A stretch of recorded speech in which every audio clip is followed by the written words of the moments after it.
Düsseldorf Flughafen im Sommer des Jahres 2009. Dusseldorf Airport in the summer of 2009. Welcome to the cockpit of our AS-350B2 helicopter, an Eichhörnchen or squirrel.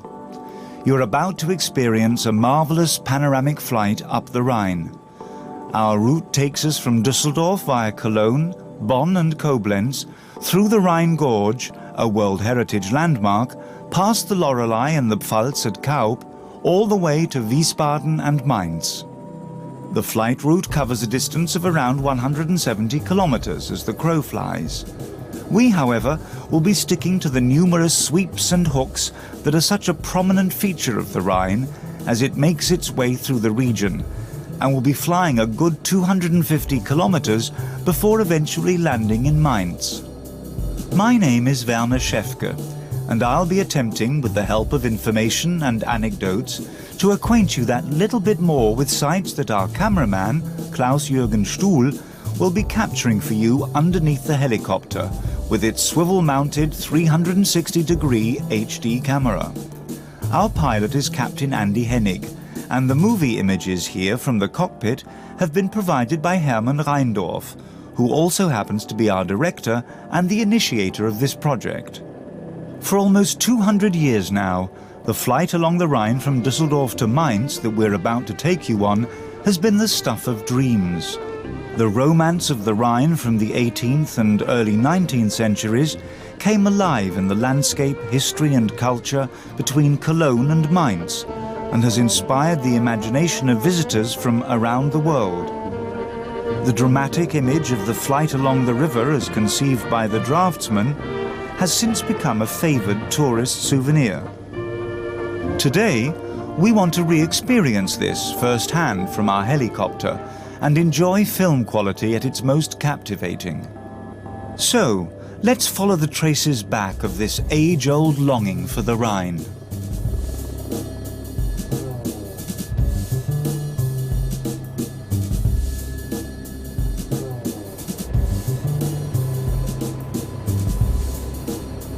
I've spent almost my entire life on the Rhine.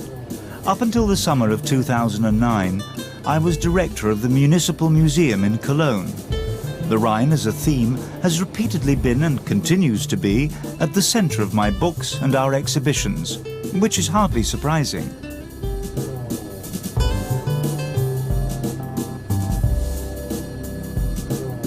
However, I'd never traveled by helicopter before, and all I can say is that it was an experience I'll never forget, and it'll be the same for you.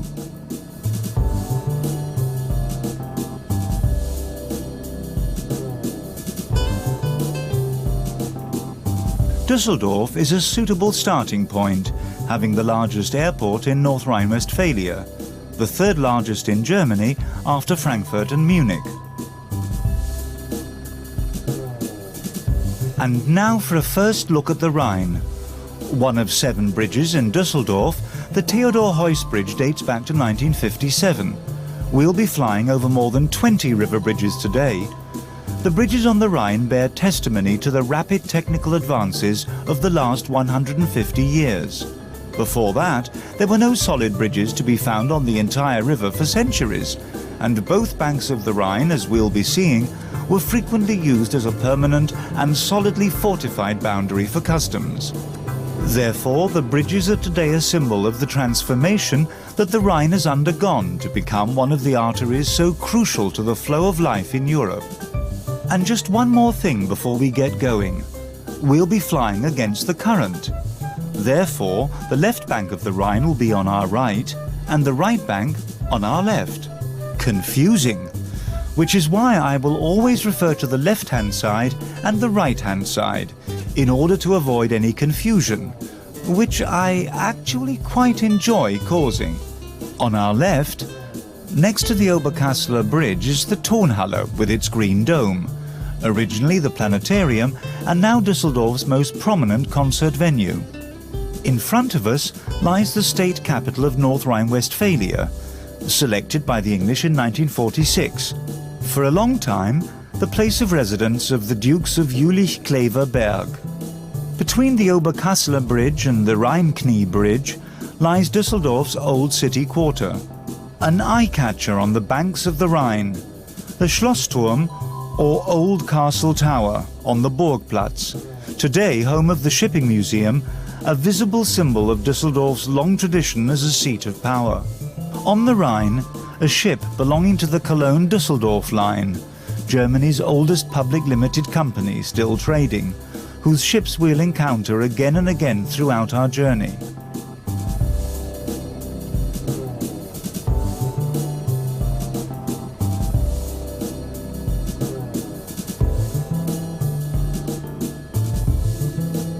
And here is the government quarter, the buildings that make up North Rhine-Westphalia's Landtag, or Legislative Assembly, an intertwining complex of curves and circles. To the left, the Crystalline Stadttor, or City Gate, seat of the Prime Minister since 1998. The television tower, the Rheinturm, with its revolving panoramic restaurant, is 240 meters high and is Düsseldorf's premier viewing point and a veritable landmark of the city.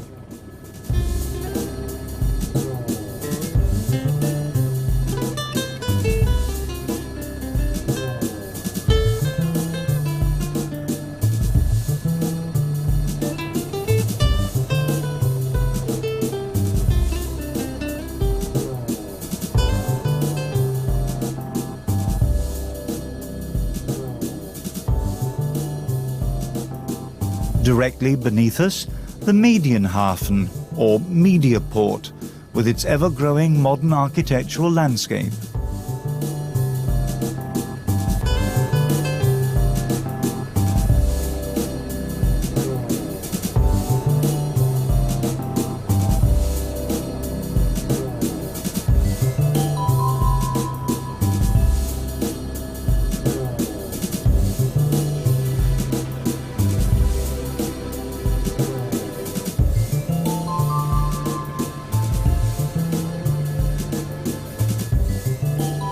Directly opposite, on the other side of the Rhine, the Neusser Hafen, the port of Neuss. Industrial goods and products of all kinds have been loaded and shipped from here for almost 200 years now. With approximately 16 million tons of goods being handled here every year, Neuss is the third largest port in Germany today. Düsseldorf is surrounded by 3 further bridges. The Hammer Eisenbahn Bridge is in the foreground, and immediately behind it is the Südbrücke, the South Bridge, which links Düsseldorf and Neuss, and which bears the name of that legendary Cologne cardinal, Joseph Frings, who was originally from Neuss. The long drawn-out curve of the Rhine at Neuss and Düsseldorf is seen from the south. On the left-hand side, Grimlinghausen, which belongs to Neuss, and in front of us, Düsseldorf-Flehe. The pylon of the Flehe Autobahn Bridge has jutted into the sky here since 1979. The upside-down Y is made of concrete, and its 146 meters make it the highest bridge pylon in Germany. Some 76,000 cars travel in and out of Düsseldorf along this route every day.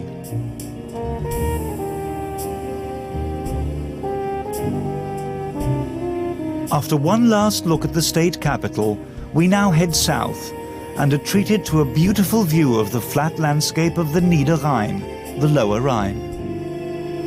Here, time and time again, and over the course of millions of years, the Rhine sought out and established new riverbeds, sweepingly meandering its way through the countryside in the process. The name of the river originates in the time of the Celts, who called it Rhenos, which roughly translated means great flowing waters. The Romans changed the name to its Latin counterpart, Rhinus, one of the few masculine river names from this era. Its mighty floods have been feared by the Rhinelanders throughout history. When the water level is normal, the river is rarely wider than 400 meters at this point. However, when the water rises, the Rhine takes whatever space it needs, flooding entire stretches of land and built-up areas. Extending way beyond Stürzelberg, we see the conservation area known as Zunzer Grind, and then we reached Zons itself, a good 14 kilometers away as the crow flies. The Rhine requires 33 kilometers, more than twice that distance, for the same route.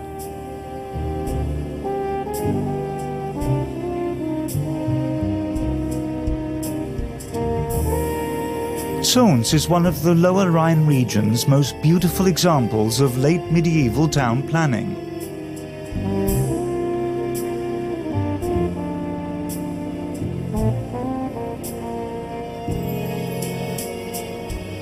Close by the Rhine, we see the almost rectangular town walls, the neo-Gothic parish church of St. Martinus, the Jude Tower with its Baroque dome, and the walls of the Friedstrom Fortress, which is now home to the Zons District Museum, with its highly prestigious Art Nouveau collection. The massively built rectangular customs tower on the bank of the Rhine is a truly impressive sight. All of the ships on the Rhine were stopped here, and customs duty was payable on any goods that were on board. For centuries, this was a lucrative business at numerous locations along the Rhine, and here in particular, for the Archbishop of Cologne.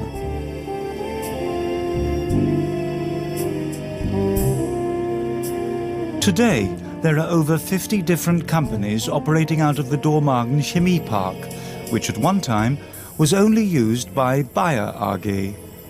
Although levels of industrial pollution along the Rhine remain high, 20 million people drink the water that has been taken from wells located along the banks, and the quality of which has been steadily improving over the last 30 years. The abundance of fish is an indication of precisely this, the return of almost all original species. Freshly caught pike perch is a delicacy in good restaurants. We've arrived at Vogingen, and to our right, the municipal boundary of the city of Cologne. The wooded curve of an old arm of the Rhine frames a battlefield. Here, on this wide and fertile plain, the Archbishop of Cologne was defeated in 1288, and the city of Cologne gained its independence. Only the emperor ruled the town thereafter. At around the same time, Dusseldorf was elevated to the status of town by the Count of Berg, more than 1,000 years after Cologne.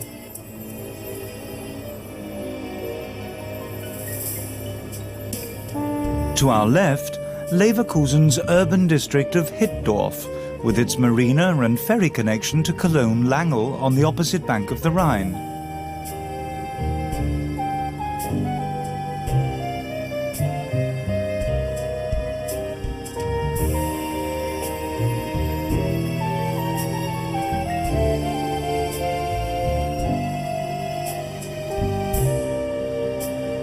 Followed by Rheindorf on our left, after which the point where the Wupper flows into the Rhine can be identified by the narrow strip of darker water.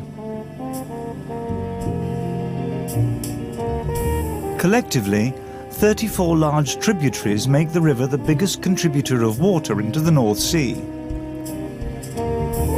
At this very moment, an insect has died in our lens, so there will now be a brief intermediate landing.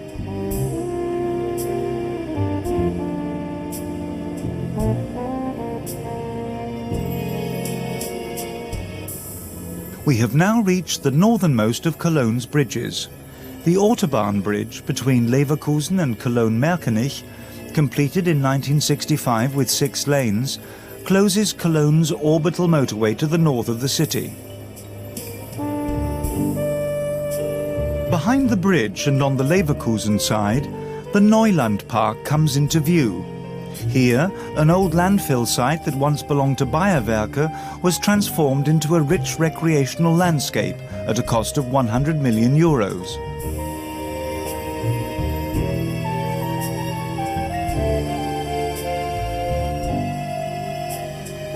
Here we can see the Bayerwerke in Leverkusen, and opposite on our right the oil port Nil 2, one of 5 ports in Cologne and the point at which pipeline connections meet.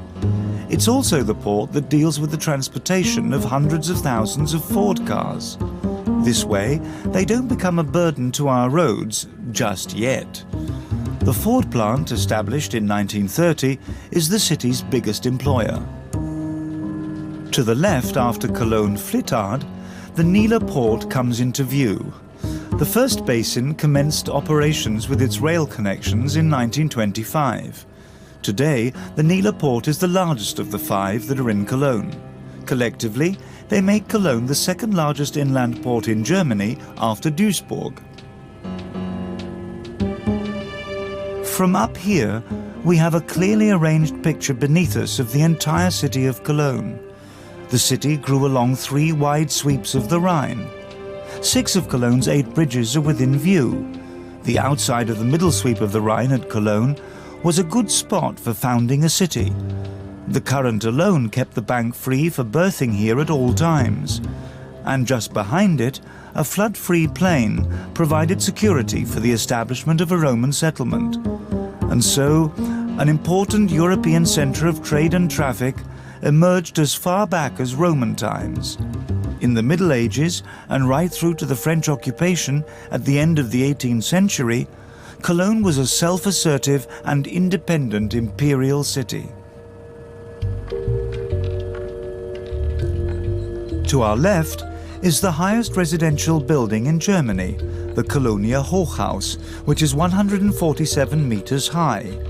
In front of us is the Zoo Bridge, which actually does lead past the zoo. Running across the river is the only river cable car system in Europe, connecting the zoo and the Rhine Park on the opposite bank. Directly behind the zoo is the Flora, Cologne's Botanical Gardens, which were opened in 1864. The first drafts of the Teppichgarten, or Carpet Garden, were produced by Peter Joseph Lenne. On the other side of the Rhine is the trade fair site, featuring the semicircular Staatenhaus, or House of Nations, and the Tanzbrunnen, or Fountain of Dance, designed by Frei Otto, who later became famous for his roof construction at the Olympic Park in Munich. Cologne's state-of-the-art trade fair site extends behind the Rhine Park. And to the left, we can see the circle of the Lanxess Arena. With seating for up to 20,000 people, it's one of Europe's largest venues.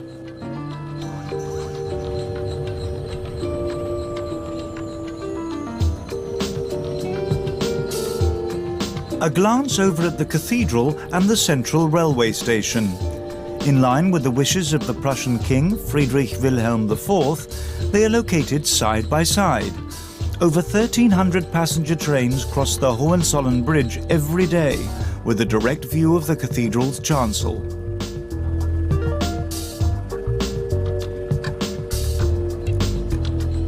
Behind that again, Cologne's old city quarter, with the Romanesque church at its centre, Great St. Martin's, dating back to the 12th century. There are 12 such Romanesque churches in the heart of this historic city centre, and collectively they represent an architectural ensemble that is renowned worldwide, bearing testimony to the wealth of monasteries and religious foundations that Cologne boasted and possessed at that time. A panning shot enables us to look back one more time. Directly beneath us, the blue marquee of the musical theatre, a controversial provisional arrangement that is due to disappear soon. The modern projecting roof of the central railway station is also clearly visible, its seemingly rectangular rasta curving elegantly. Below the bridge and between the cathedral chancel and the bank of the Rhine, the buildings of the Ludwig Museum, Cologne's premier museum of modern art from the 20th century and the present day. And now Cologne Cathedral, the perfect Gothic cathedral. A view such as this is a rare treat. The foundation stone was laid by Bishop Conrad of Hochstaden in 1248. Provisionally finished in 1880, however, work on the building will probably continue into eternity. Today, the cathedral is looked upon worldwide as both a German and a European landmark. Like the Upper Rhine Gorge, it's on the UNESCO list of World Heritage Sites.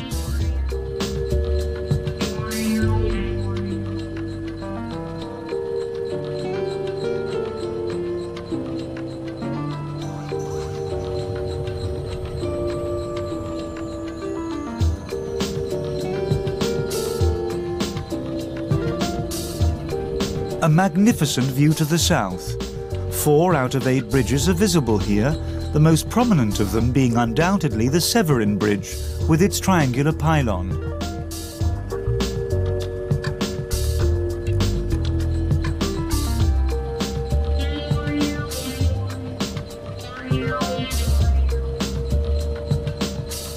Completed in 1959, the bridge crosses the port of Rheinau here. On the opposite bank, the port of Deutz, which is rarely used today as a port.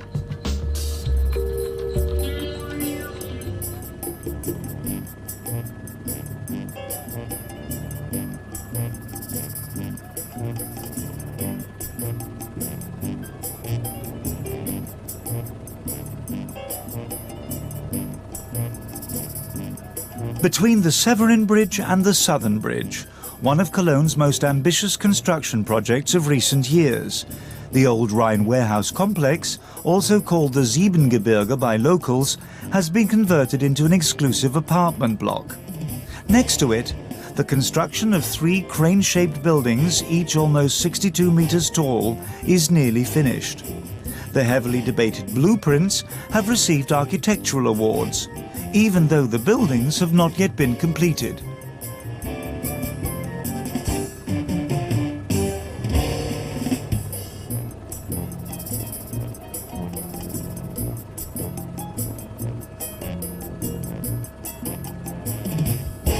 Opposite, the ever-popular Pollerrheinwiesen, or meadows, offer relaxing panoramic views of the city centre.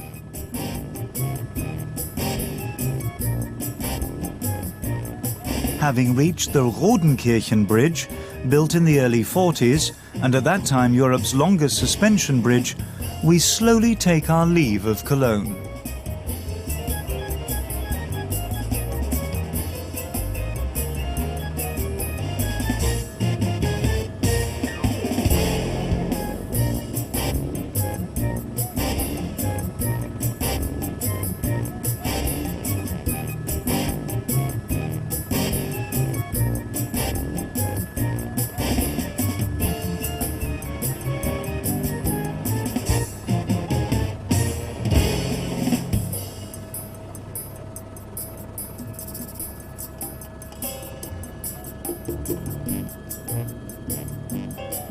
Above the Rodenkirchen Bridge, we turn southward. Cologne's green belt, which replaced the battlefield in front of the Prussian fortress, is clearly visible. We are now overlooking Godorf, the port of Godorf and Wesseling, and are en route to Bonn.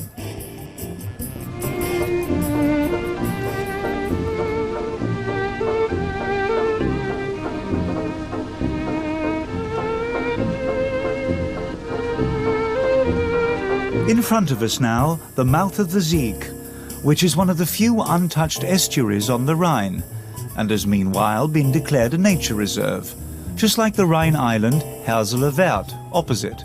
It's been off limits since 1993.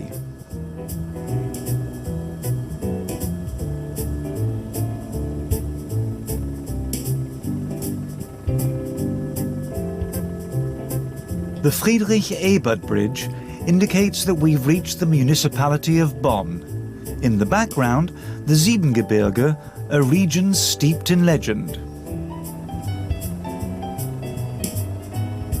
Bonn, over 2,000 years old. Just like Cologne, this city was also founded by the Romans. It's the birthplace of Ludwig van Beethoven, and today its dominant feature is the Post Tower, which, with its 162.5 meters, is the 7th tallest building in Germany.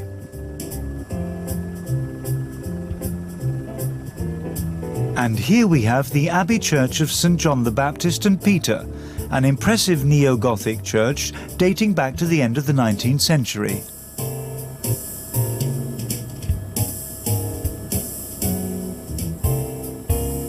Here we can see the Hofgarten, or courtyard garden, belonging to the old castle of the Archbishops of Cologne, today a university, as well as the Romanesque cathedral and the wonderful Poppelsdorfer Allee. And now straight on to the former government district on the Rhine. For 42 years of the 20th century, Bonn was the capital city of the Federal Republic of Germany. The decision in 1991 of Parliament's lower house, the Bundestag, to resurrect Berlin as the nation's capital shocked the people of Bonn. Nonetheless, this now so-called federal city is still home to 6 federal ministries, and the old government district is today a centre of congresses and a base for various UNO authorities. We now swing across the Rhine-Auer to the other side of the Rhine. The site of an old cement factory has become home to a complex of modern buildings, including the Kameha Grand Hotel, a luxury establishment which is truly spectacular.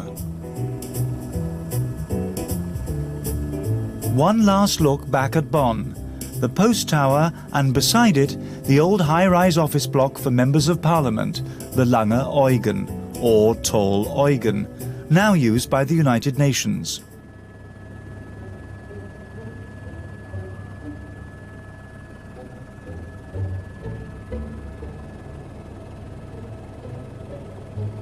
Beyond Bad Godesberg and Königswinter on the other bank of the Rhine, a look at the Zebengeberger.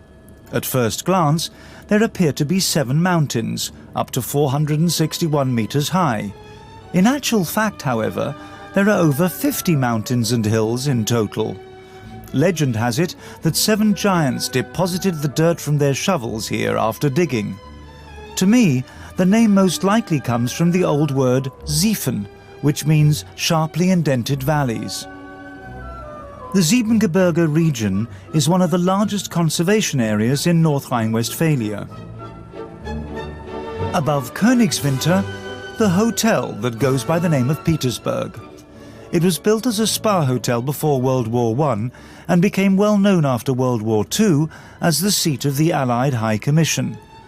The Petersburg Agreement, which was negotiated here by the German Chancellor Konrad Adenauer in 1949, was the first step towards independence for the young republic. To this day, the building is the official guest house for government officials. It can, however, also be rented privately.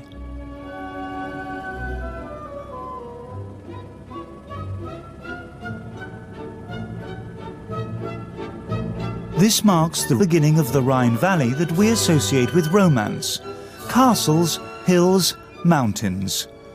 Despite, or maybe even because of its manageable height of 321 meters, the Drachenfels is still Germany's most climbed mountain. The rock itself is a dome-shaped volcanic structure. It's made of trachyte rock, very much sought after as building material, for example, for Cologne Cathedral, obliging the mountain to be placed under protection in 1836. Halfway up is the romantic Drachenburg Castle, built in the 19th century. They say that the gentleman that had it built, a banker, never actually lived in it. In fact, up until a few years ago, it was at risk of being demolished. It's now being maintained by a cultural foundation. The myths surrounding the meaning of the name Drachenfels, or Dragon's Rock, are many and varied. My favourite is when the dragon confronts the progress made in making war. It breathes fire onto a ship without knowing that it's carrying gunpowder. The ship explodes and drags the beast to its death.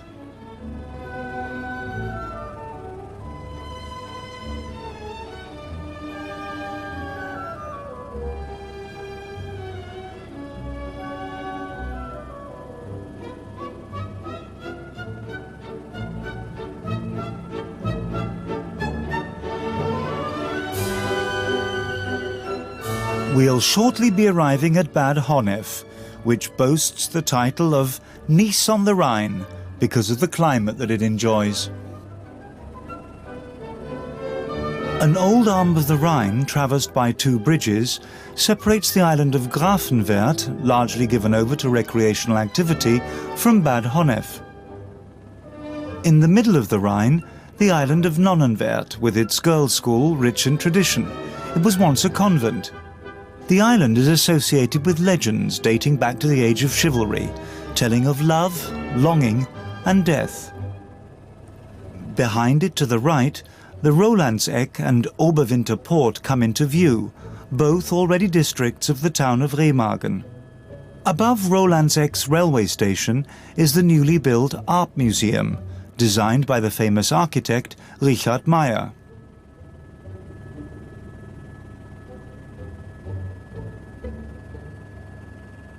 On the promontory between the marina in Oberwinter and the Rhine stands the 12-meter-tall sculpture Regenfänger, or Raincatcher, by Eduard Bosley.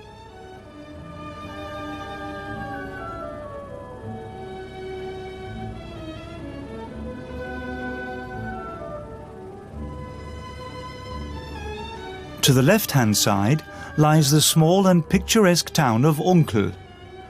It's one of the few places along the Rhine that are not separated from the riverbank by the railway or a main road. It's a real experience, and not least because it's such a beautiful town. The German Chancellor Willy Brandt lived here, and people still speak of Beethoven's adventures in Unkel today.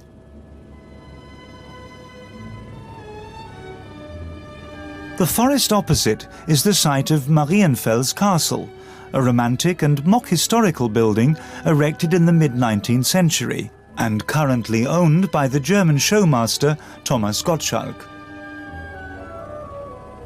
Behind it, a little higher up in the forest, is Ernie House, or Ernie Castle. Built before World War I for an industrial magnate, it later became the residence of the French ambassador. And now, at the upper edge of our screen, the town of Remagen. Directly above the main road and the railway, the Apollinaris Church, dating back to the mid-19th century, has a neo-Gothic design and is the work of the master cathedral builder in Cologne, Ernst Friedrich Zwirner.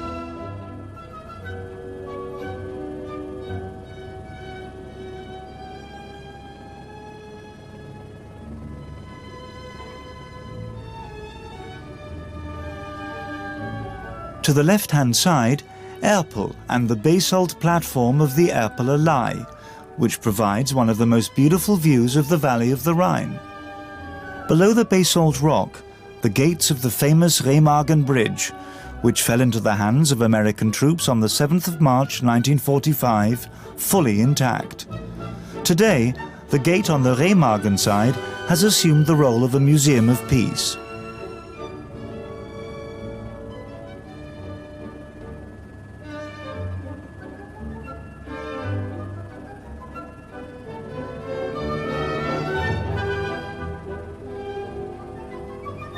High up on the left-hand side, Ockenfels, which belongs to Linz, and then Linz itself, the colourful town on the Rhine. With Linz Castle, a townscape literally oozing atmosphere, its old houses and town gates, and the distinguished late Romanesque church of St. Martin, a visit is always a worthwhile experience. Here you can take the ferry over to the opposite bank of the Rhine, arriving in Kripp, right in the heart of fertile farmland at the mouth of the Aar, around Zinzig, a region known as the Golden Mile. The mouth of the freely meandering Aar, with its wide gravel bed located at the end of the village, again identifiable by the darker shade of the water. Pedestrians cross it by using a small wooden bridge. To the left, Leubsdorf, which is part of the Linz Association of Municipalities. To the right, the Golden Mile continues. After all, 1 mile is almost 2 kilometers. Where the farmland ends, there are several gravel pits now filled with water.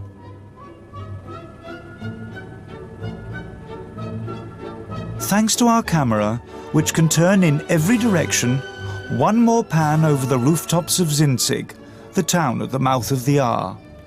Here, the late Romanesque church of St. Peter, also known as the Jewel of the Golden Mile. With its freshly restored appearance, it outshines the surrounding area, which has been populated as far back as Roman times. And now to the right, the spa resort of Bad Breisig. To the left is Bad Hönningen, also almost 1,000 years old and famous for its hot springs, just like Bad Breisig. Of course, both villages are connected by ferry today.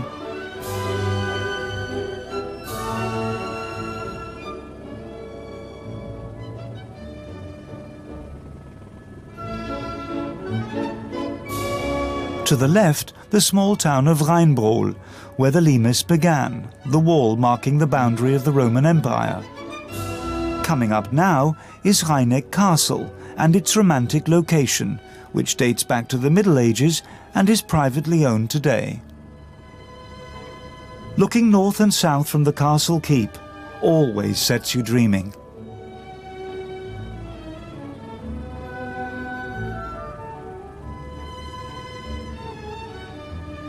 On the right, the harbour belonging to the municipality of Brohl, which pushes its way through the narrow Brohl Valley as far as the Rhine. Above Brohl, there's a glorious view of the foothills of the Rhenish uplands.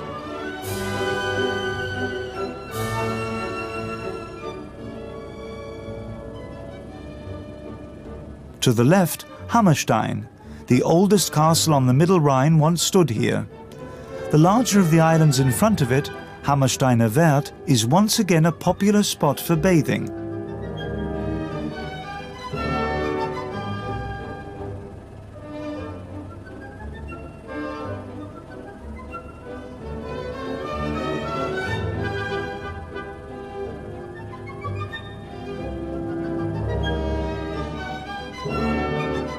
Back in a somewhat wider part of the Rhine Valley, we can see Leutersdorf to the left and Namidi to the right, a part of Andernach. Namidi Castle is located right at the beginning of the town, down to the right. It's an old moated castle and today a popular cultural centre. It's owned by the House of Hohenzollern.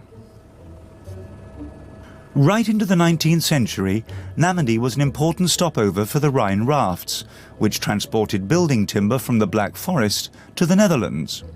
The world's highest cold water geyser, reaching up to 60 meters in height, is also located directly beside the Rhine. And now Leutersdorf. Leutersdorf Parish Church still has its Romanesque tower. The larger nave that's a feature today, however, was added in the 18th century.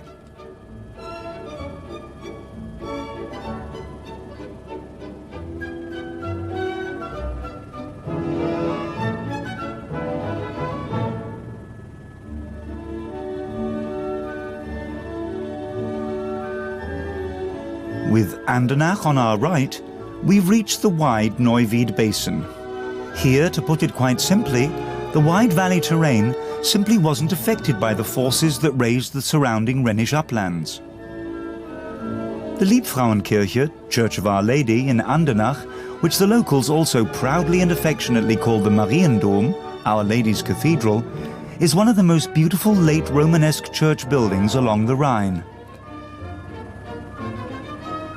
The royal town of Andernach in Franconia was fought over in many wars. The round tower is part of the old town fortress, with walls 4 meters thick. It even managed to withstand a French attempt to blow it up in 1689. Now to the left, a heavily built-up area, and Neuwied located at the mouth of the Wied, spanned again by a small bridge. Neuwied is in actual fact relatively new. It wasn't until after the 30 Years' War that the counts, and later the princes of Wied, established a new residence, promoted industry and granted religious tolerance. Lutherans, Jews and Catholics lived here as well as Mennonites and Herrnhuters, a Czech Protestant church. This was not very common in the 17th and 18th centuries. To the right, under the trees along the riverbank, the Nette, which began in the Eifel, finally joins the Rhine.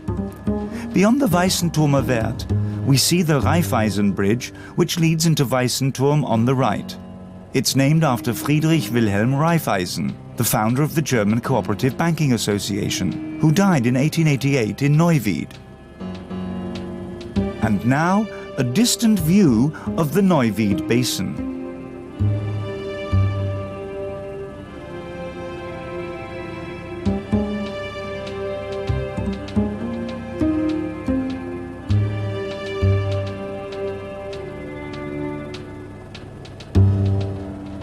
The not particularly successful Mülheim-Kärlich nuclear power plant. The town that goes by the same name lies a little further inland. It was only in operation between 1986 and 1988, and today does not supply electricity to anybody anymore, but does, however, continue to provide lawyers with good fees and the courts with lengthy lawsuits. Most of the plant's buildings are to have disappeared by 2013. Behind it, on the right, you can already see Ormitz. The island of Ormitz, a bird sanctuary, and then the Ormitz railway bridge, first constructed in 1918 during World War I as the Kronprinzenbrücke, the Crown Prince Bridge. It's a typical timber framework bridge. It was blown up at the end of World War II and rebuilt afterwards. On the left is Engers, already a fortress in the Roman era. Finds made in the 19th century have prompted the idea that Caesar's bridge across the Rhine, in his campaign against the Germanic Sigambrians in the middle of the 1st century BC, was located between Enger and Ormitz. Engers Castle, built by the Archbishop of Trier, was used in the mid-18th century as a hunting lodge and summer residence, now owned by the state of Rhineland-Palatinate, with the Landesmusikschule, State School of Music, next door.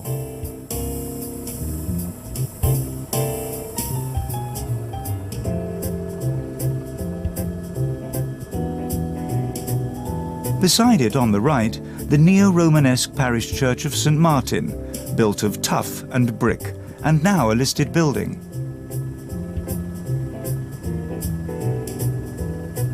To the left, Vallendar. The Bendorf Autobahn Bridge to the A48 is supported by pillars and connects up with the island of Graswert. It no longer does justice to its name, however.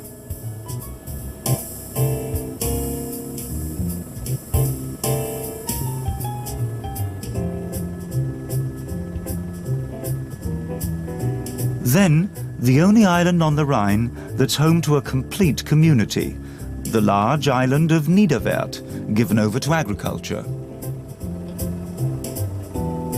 To the right is the industrial port of Wallersheim, which belongs to Coblenz, and from which a container ship is now departing.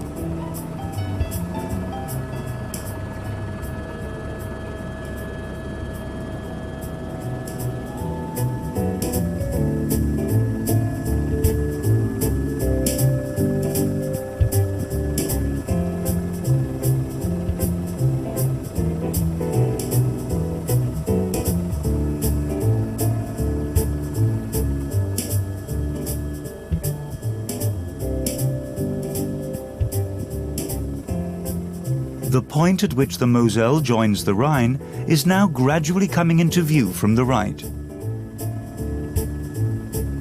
Coblenz, confluentes, a Latin hint at the confluence of the Rhine and Mosel. Off to the right, the Kurt-Schumacher Bridge crosses the Mosel, and then we see the last weir on the Mosel with fish ladder, sluice gate and hydroelectric plant. The Mosel has been canalized since 1964, according to plans dating back as far as World War II, and is navigable as far as Metz in France. After that, the Europa Bridge to Federal Highway 9, the railway bridge, and the medieval Baldwin Bridge, the last one before the estuary. Your eye is immediately caught by the place where the Mosel joins the Rhine, the Deutsche Eck, with its memorial to Emperor Wilhelm I, completed in 1897. The monument was designed by Bruno Schmitz, and the figure of the emperor on horseback was designed by Emil Hunderieser. The mountain spur opposite Coblenz, an ideal location for a fortress, was made secure with ramparts and a moat as far back as in the Bronze Age. To this very day, Count Erenbert, or Erenbrecht, who built a castle here around the year 1000, is remembered in the name of the fortifications. The fortress of the Archbishops of Trier has an erratic history. It was occupied several times during the 30 Years' War, blown up by the French in 1801, extended and refurbished by its Prussian owners and considered impregnable for a long time. This was no longer an issue, however, around 1890, and the buildings were preserved as a cultural monument after World War I.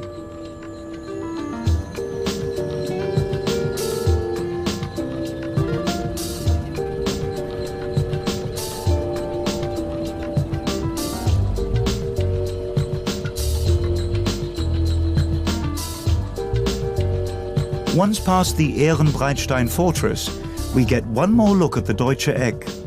Behind the trees, the steep slate roof of the Deutsch Herrenhaus, the one-time residence of the Teutonic Knights. Next to it, the Abbey Church of St. Castor, an easily recognizable example of early Rhenish Romanesque architecture. The town offers much more to discover besides this, however.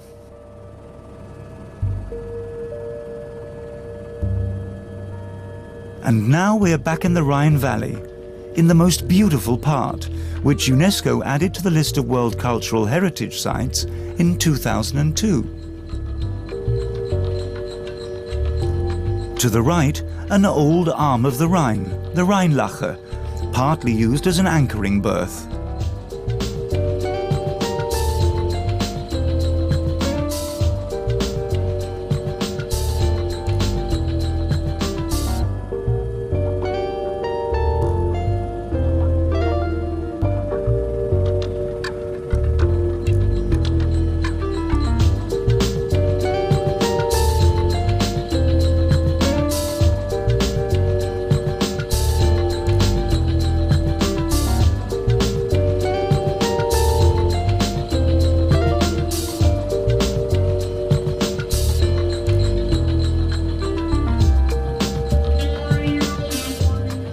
To the left, a row of towns and villages on both sides of the Lahn estuary. Then comes Lahnstein. Opposite the Lahn estuary, Stolzenfels Castle, a neo-Gothic dream. There are two castles in Lahnstein. Clearly visible above the Lahn is Highneck Castle, built at the beginning of the 13th century by the Prince Elector of Mainz. Highneck Castle has a dramatic past. In 1851, an English tourist sought to enjoy the view of the castle keep from the tower, when the rotting staircase collapsed behind her. But people took her shouting and waving for fun, and not for an emergency. She died of thirst. Highneck Castle, long since restored in a romantic style, is open to visitors, and no one needs to die of thirst here anymore. Even before the English popularized the romantic Rhine, a young Goethe had already discovered a basic motif: castle ruins and medieval knights. He went past the castle by boat in 1774 and wrote the poem Geistesgruß, or Ghost Greetings. High up on the ancient tower stands the hero's noble ghost, which, whenever a boat passes by, bids it a fair journey. Behold, this muscle was once strong, this heart so firm and savage, these bones full of a knight's marrow, the cup overflowing. Half my life I stormed forth, I spent the other half in peace, and you little man-made boat, journey ever, ever forth. To the left, Braubach, and above it the Marksborg, the only castle along the Rhine not to be given the romantic ruin treatment by French explosive experts. Today, the Marksborg, named after St. Mark the Evangelist, is the seat of the German Association of Castles. With its castle museum, it's become a top tourist attraction, perched on a freestanding rock of slate with high walls and a keep. The butter barrel extension on top of the tower is a particularly picturesque sight. Indeed, everything is what you'd expect a knight's castle to be. It's hardly surprising, therefore, to find a copy in a German theme park in faraway Japan.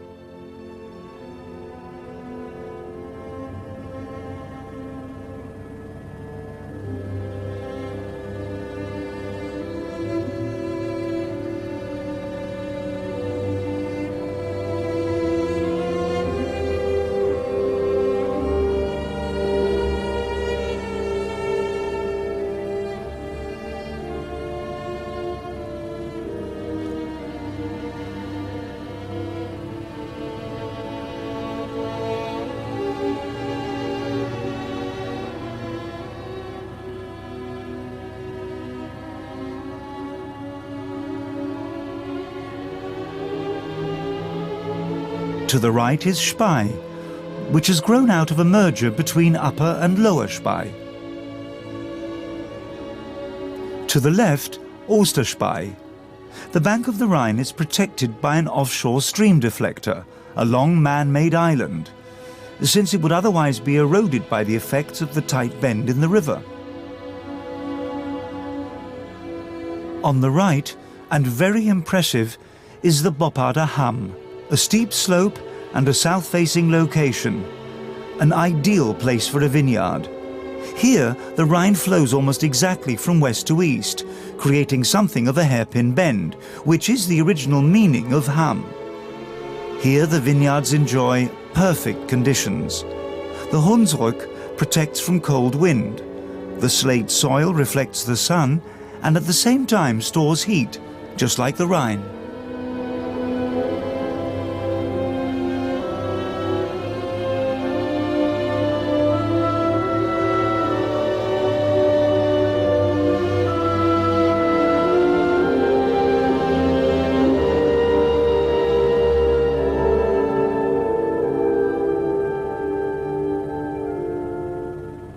Now on the left, Vilsen, a part of the district association of Braubach. On the right, we're approaching Boppard. From this height, the Hunsrück Plateau can be easily identified. It belongs to the Rhenish uplands, into which the Rhine has been cutting its valley for the last 2 million years. On the right, coming into Boppard, the Mühltal opens up the way into the Hunsrück. And now down below, Boppard itself, a fort established by the Romans around 50 AD. The best preserved Roman town wall in Germany still stands here today. The origins of the Church of St. Severus, with its white towers and located directly on the bank of the Rhine, dates back 1500 years.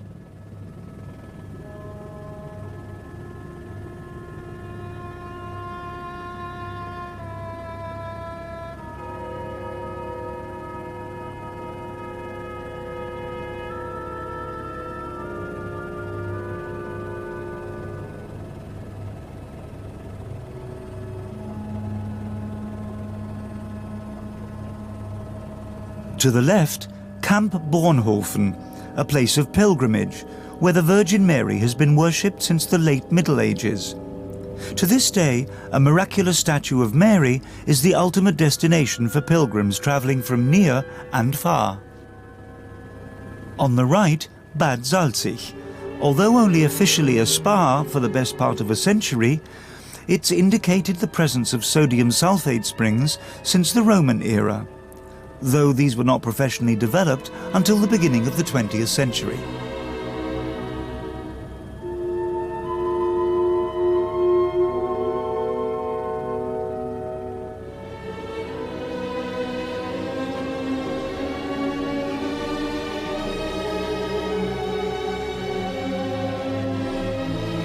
To the left, opposite Bad Salzig, two castles, the so-called hostile brothers, Sternberg Castle, whitewashed as in the Middle Ages, and Liebenstein Castle behind it.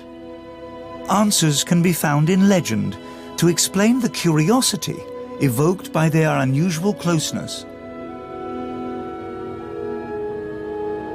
For example, the story about the two brothers fighting over their inheritance, entertaining and romantic, but hardly accurate. Sternberg is the oldest preserved castle complex in the Middle Rhine region, and once marked the limits of the Archbishop of Trier's influence.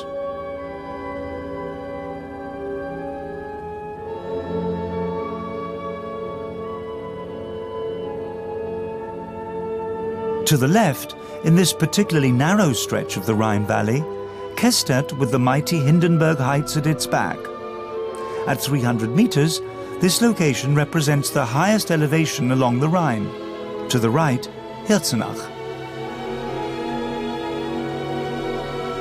Monks once owned extensive vineyards here, and a provostship incorporating the present-day parish church of St. Bartholomew.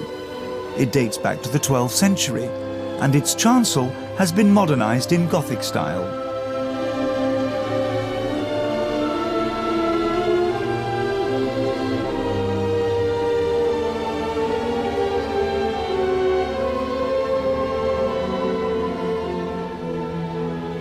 The Provost's Baroque garden is part of what was previously a monastery building from the early 18th century. Today, it's used as a kitchen garden and is regarded as an important example of historic garden design.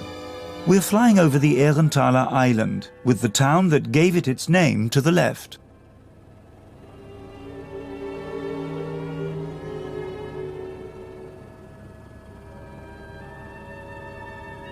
Visible to the right is the town of Vellen, with its small marina. Velmich to the left, with its parish church of St. Martin, and above it, Mainz Castle. The attempt of the archbishops of Trier to extend their power along the Rhine using this castle, which was supposed to be called Peterseck, proved unsuccessful. Mainz Castle soon became neglected, fell into decay, and was not preserved until the beginning of the 20th century. To the right, the Loreley town of St. Gorshausen. But before we immerse ourselves in tragic stories and long blonde hair, on the right side we can see St. Goar, again with a small marina. Above we can see Rheinfeld's castle. Over the centuries, this mighty fortress complex withstood every siege. Even in 1692, when a French army of 20,000 men failed. You can visit the site and pamper yourself at the romantic Hotel Schloss Rheinfels, presumably a more pleasant experience than during the time of the Counts.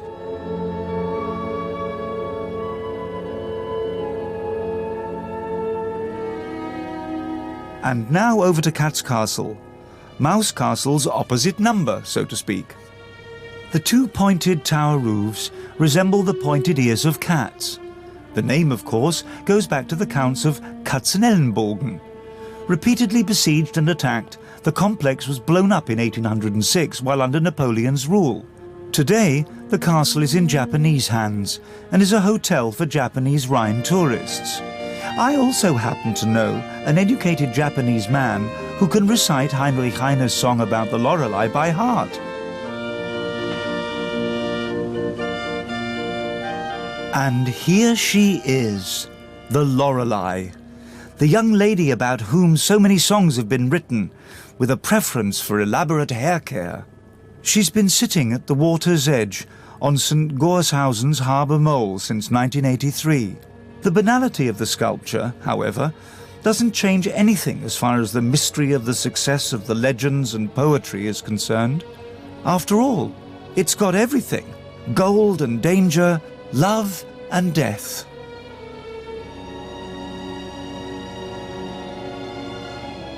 The story says that her singing was beguilingly beautiful, so beautiful that every sailor was robbed of his senses to crash blindly on the rocky shelf. It took a cunning trick thought up by the Count Palatine to lure the Loreley into the flood waters. Since then, she's never been seen or heard of again.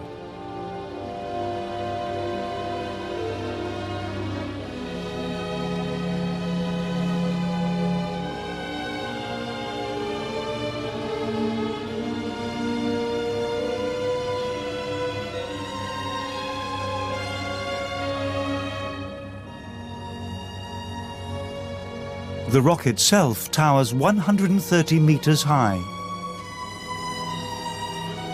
The caravan park on the opposite bank has a wonderful view of it. Originally, before the traffic noise, the spot was famous for its sevenfold echo, when you felt the rock itself was talking. The area remains dangerous to this day. The Rhine narrows to half its normal width. Light signals control the shipping between St. Goar and Oberwesel. Even greater, though, than the fear of the rugged rocks is people's fear of the environmental damage caused by the planned construction of a bridge over the Rhine in the Loreley Valley. Even though UNESCO have been involved in the planning process, I can only say that for the largely regional traffic, the current ferry services are a more environmentally friendly solution than a bridge. Vineyards and hillsides still offer secluded spots that can be reached via an extensive network of hiking trails. Here is one of the many cruise ships that can be boarded at almost every town and village. This is the Asbach, part of the Cologne Dusseldorfer White Fleet. You can hire the entire ship for your personal use, if you so wish.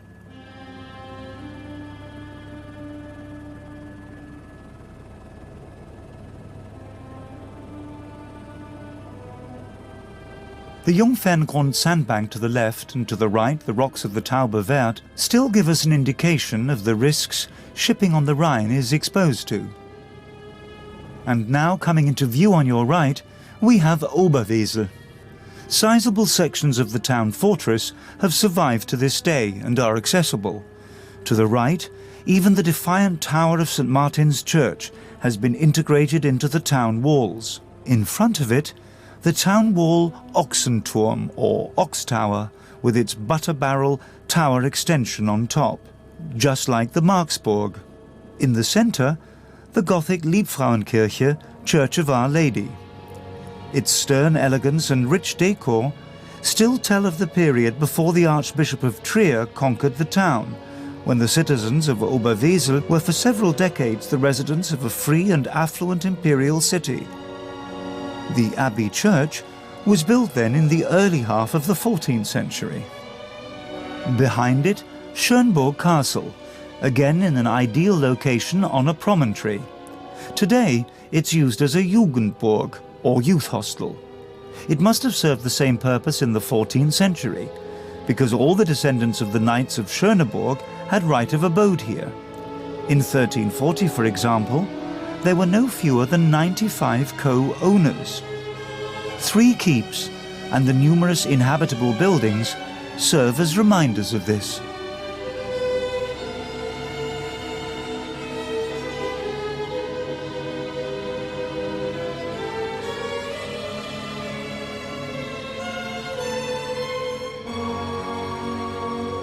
To the left, the small town of Kaup. This is where, after the Battle of Leipzig on New Year's Eve in 1814, the Prussian troops under Marshal Blücher crossed over to the other side of the Rhine, which was under French occupation at the time. Falkenau Island with Pfalzgrafenstein was an ideal intermediate point for the construction of a mobile pontoon bridge. Its location, however, also made it an ideal spot for collecting customs duties, particularly because the river was blocked by rocky reefs to the right, giving customs evaders no chance. An observation bay window and the tower's Baroque-style dome completes the appearance of the building, which continued to operate as a customs station until 1867. The obligatory dungeon was something of a curiosity, though. The wooden floor would float like a raft during high water on the Rhine. A stream deflector, a narrow man-made strip of land, of the type that we've already seen several times, connects the island with the Tauber Wert. And in exactly the same way, the next stream deflector in front of the Bacheracher Wert warns traffic against going the wrong way. Small rocks visible above the surface indicate possible shallows.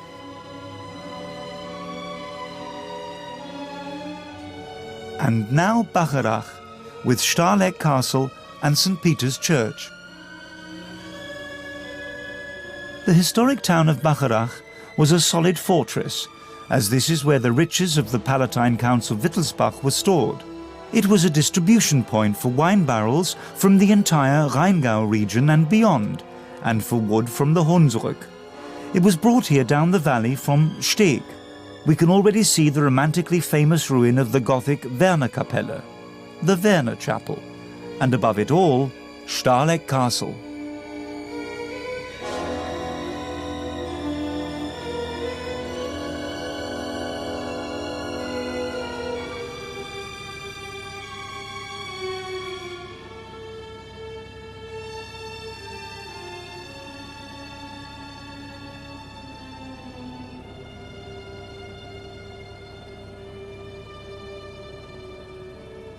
On the other side is Lorchhausen, tucked away beneath the vineyards. This is where the Rheingau wine-growing region begins. we can see the neo-Gothic parish church of St. Bonifacius, which was built on the site of previous churches in the Middle Ages.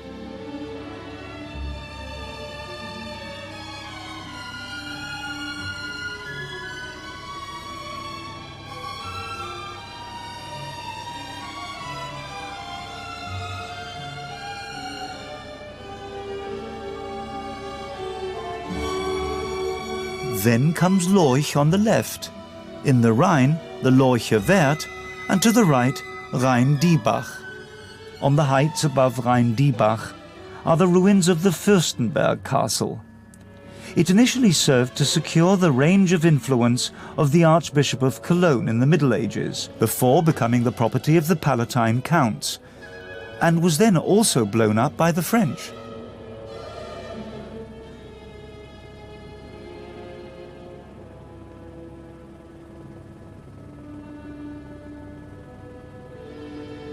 Panning one more time back to Lorch, we get a very clear view of a marvellous example of Renaissance architecture, the Hilchen House, just under 500 years old.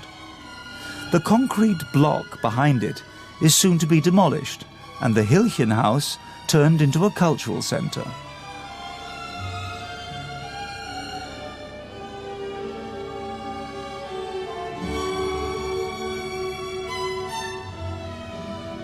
The first thing that catches your eye is the Tornus Quartzite Quarry on the right, surrounded by trees. It's been mined since the 17th century and loaded onto ships at its very own pier. The contract runs until 2016, and then the area will, as they say, be subject to greening. Then comes Highneck Castle, looking very impressive, and radiating precisely those feelings of the Rhine and romance that prompted the Prussian Crown Prince in 1834 to purchase the castle, thereby saving it from falling into total decay. Had Friedrich Wilhelm IV not been king at the time, the work on Cologne Cathedral would not have continued after 1842 and would have remained the stuff of dreams.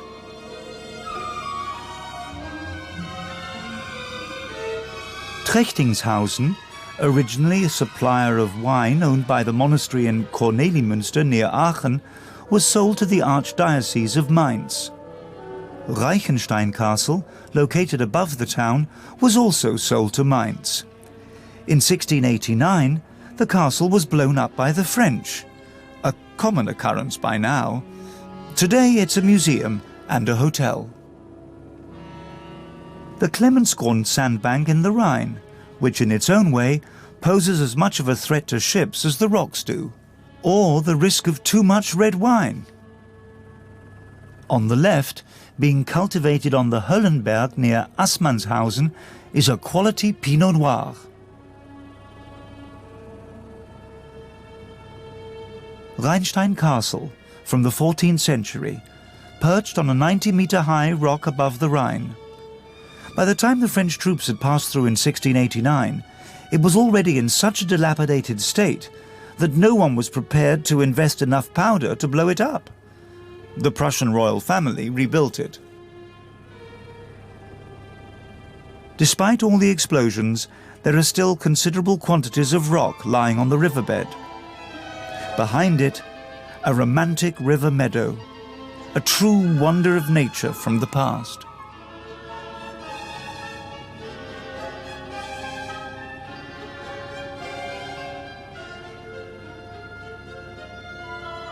And here, there's a technological work of wonder from times past, the cruise ship Goethe, which was the last paddle steamer on the Rhine, remaining in service up until the autumn of 2008.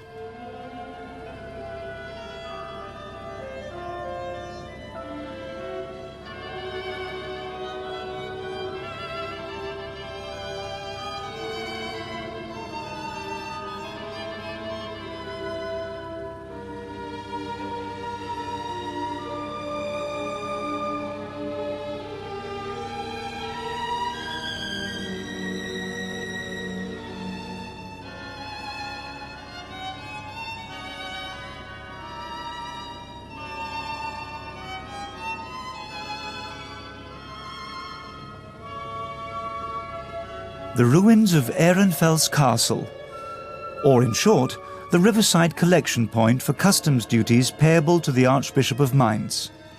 Today, the castle has fallen into a deep sleep.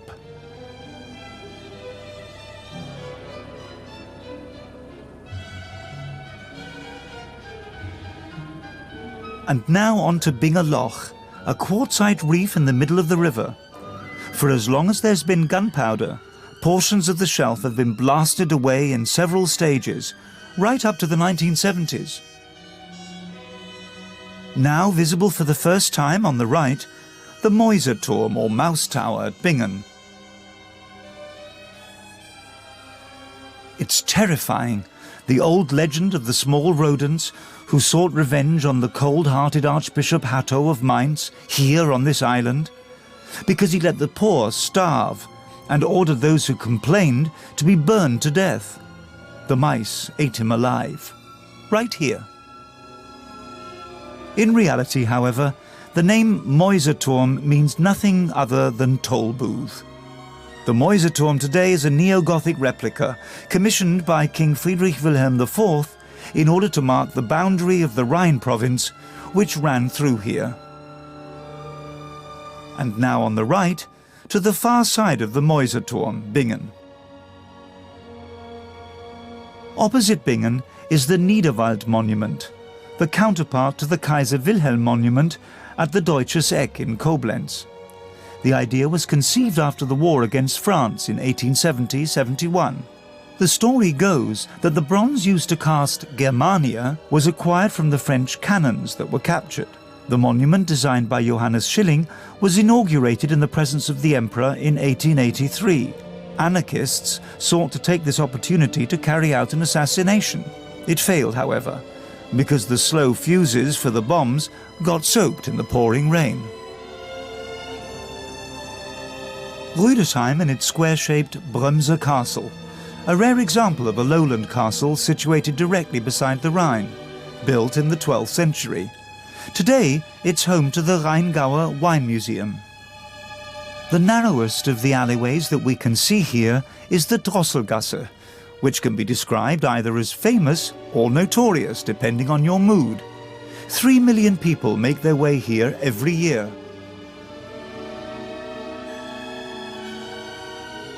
Enthroned high above, the Eibingen Monastery, rebuilt and re-established around 1900. It keeps alive the memory of Saint Hildegard of Bingen, one of the most remarkable women of the German Middle Ages.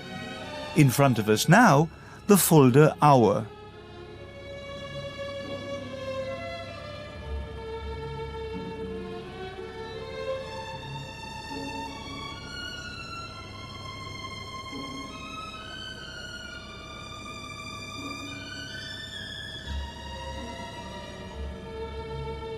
Our camera pans sharply to the left to include Geisenheim with its Rheingauer Dome, the Rheingau Cathedral, a 19th century cathedral modelled on those in Strasbourg and Cologne. To the right, above Geisenheim, lies the Kloster Johannesberg, Johannesburg Convent, founded by Benedictine nuns in 1920 and now used as a hotel. Just a kilometre further on is Johannesburg Castle, probably the best-known wine-growing estate in Germany. Its origins lie in a medieval Benedictine convent. The most famous of its owners was Prince Clemens of Metternich. Just slightly above Johannesburg Castle is Hansenberg Castle, a boarding school for particularly gifted senior-level grammar school students. Back across the Rhine and to the left, Österreich.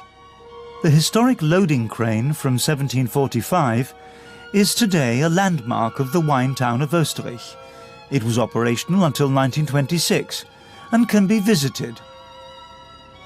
The stream deflectors, with their bushy undergrowth and sometimes trees, are rarely as conspicuous as they are here, diverting the current and shipping around the Mariannenauer, the Marianne Meadow. Then, again to the left, the district of Hattenheim, part of the town of Eltville.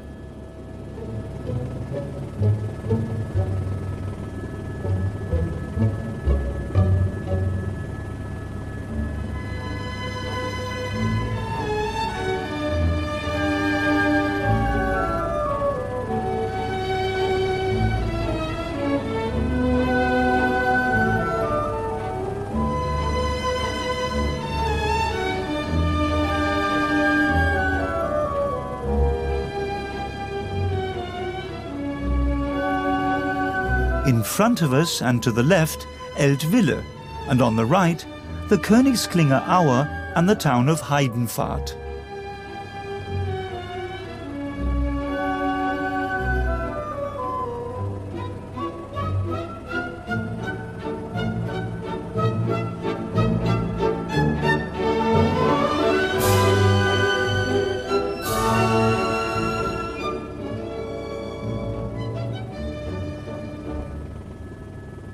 And now for a closer look at Eltville.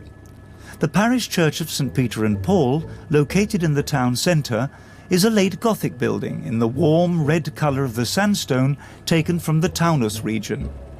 And the White Tower, part of the old castle belonging to the Archbishop of Mainz, and today the Gutenberg Museum. Gutenberg's brother lived in the house he inherited from their mother for several years, right beside the castle. And Johannes Gutenberg, honoured for inventing the letterpress, spent the final years of his life here.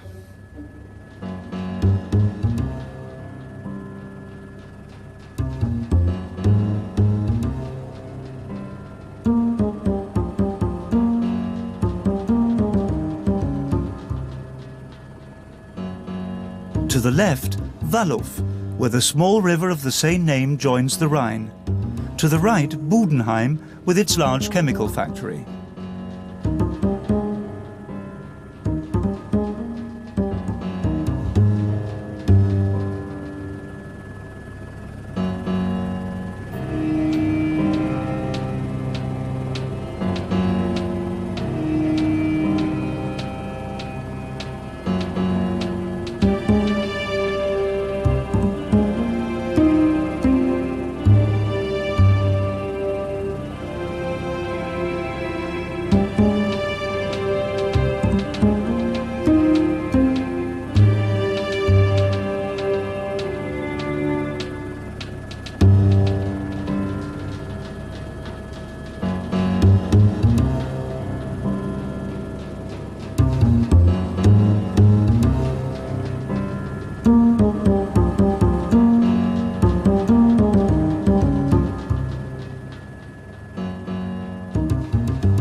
In front of us and to the left, Wiesbaden Schierstein with its marina. It can also be used as a regatta course. It's famous for its annual dragon boat race, which takes place every year in July. In front of us, the Redbergsaue, with the Schierstein motorway bridge serving the A643. Wiesbaden, the federal state capital of Hesse with its 14 thermal springs, was originally famous as a spa. Wiesbaden-Biebrich, the Baroque castle of the Dukes of Nassau. Between 1700 and 1750, it grew from a small garden house into a three-winged stately home, incorporating an English landscape garden, and is today owned by the state of Hesse.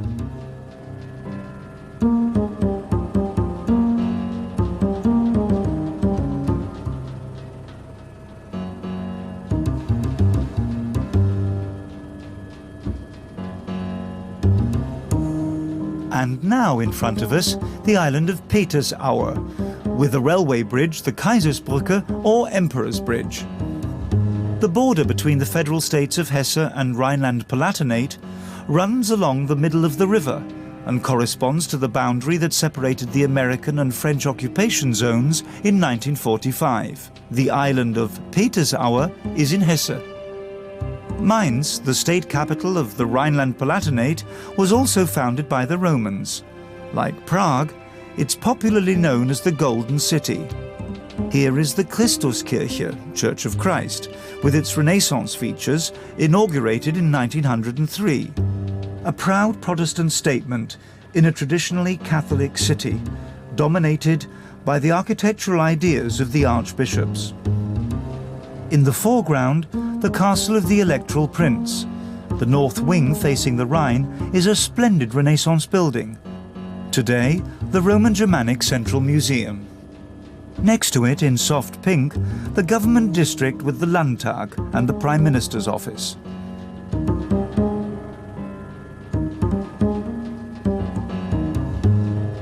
Mainz Cathedral is 1,000 years old. To the right of it, surrounded by scaffolding, the oldest church in Mainz, the Johanneskirche, Church of St. John, inaugurated in the year 910. And now to the history of the cathedral. It was first completed in the year 1009 and burnt to the ground the day before the inauguration was to take place. It took 27 years to rebuild this first time. Behind the Baroque tower, we can now see Mainz's municipal theatre. It took a long time to build, from the early 19th century to the present day. Back to the Rhine. Here, the carefully regulated mouth of the Main. Again, the dark colour of the water can be seen clearly.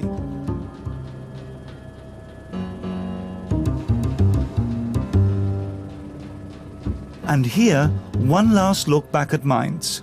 On the right, the Mainz Castle Reduit, a 19th century fortification complex to give military protection to a pontoon bridge. The Theodor Heuss Bridge, today linking Castle and Mainz, no longer requires any protection. The Reduit now houses a youth centre and museum.